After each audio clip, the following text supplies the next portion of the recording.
Mabuti na tsimpuhan kita ate ngayon nung mga nakaraan wala. No, sa binablog ko to eh. Buti na tsimpuhan kita. Nung nakaraan wala mabilis daw maubos eh. Oh. Di ba doon ka nakapista sa kabila ate? Doon? Kay Chan. Dito pala ngayon. Tapos may natira pa tayong ano, Hindi, meron pa. nilupak. Harapin ko lang. Madaling maubos, no? Kaya pala eh. Sarap yung pagkabago na yun. Oo. Kaya puti na tsimpuhan kita. Hindi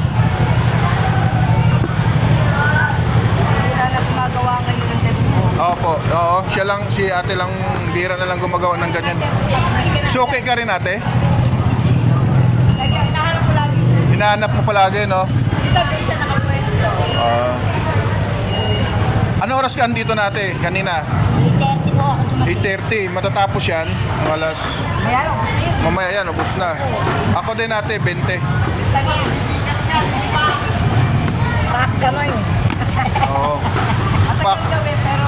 Ano yung sinabi mo kanina ate? Pak. Gani, pak gano'n. Oo. Yan, may pak ganun daw. Opo, tagal yung binabay. Manual yan, binabayo talaga. Ano-mano ba yun?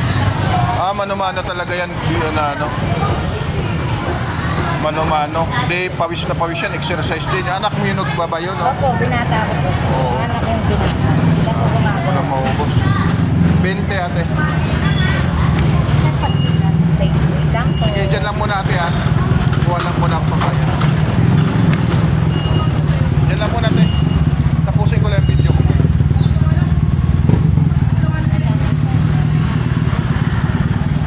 Ubi at saka Plano. Flavor ng puto, sir. Ubi flavor. Opo. Tignan po nito gatas na powder ito, sir. Monday to Friday ka rito ate? Opo, kumakas. Okay. Ano pangalan nyo po pag hinanap kayo dito sa palengke ng Taytay? Ana lang po, Ana. Ate Ana, pag sa mga gustong bumili ng nilupak na masarap, hanapin lang po si Ate Ana. Ayan, mga idol oh. Madaling maubos ang kanyang nilupak mga idol. Ayan oh. Ayan. Nasa vlog ka na ate Kuya Dan Vlogs. Sabi nga po nila, Nakita mo? Oo. Kasi yung mga nakaraan na vlog na kita yung kaya no. Yung ditong pesto mo. Ate Ana, nilupak. Ayan oh, mabilis na maubos oh. Mga customer paparating pa. Parating pa yung mga customer na mabilis maubos ang kanyang nilupak. Sir, mabilis na ubo. Pag masarap po. Pag masarap, mabilis maubos. Anong sekreto? Bakit madaling maubos? Tawa lang po tayo. Opo. Mabilis sa masarap, maliban sa masarap. Ano pang sekreto? Friendly ka siguro. Oo, mabait ka sa mga customer. Customer ko walang biso. Kailangan po yun eh. Opo. So, yun siya. Oo. Mag-iliw, malambing ka sa mga customer. Yun ang sekreto nyo po. Malambing, mag-iliw sa mga customer. Customer mo.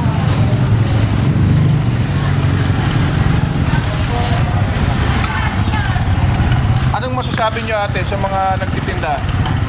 Na tulad ninyo, tuloy-tuloy lang sa buhay. Siyempre, laban lang po sa buhay.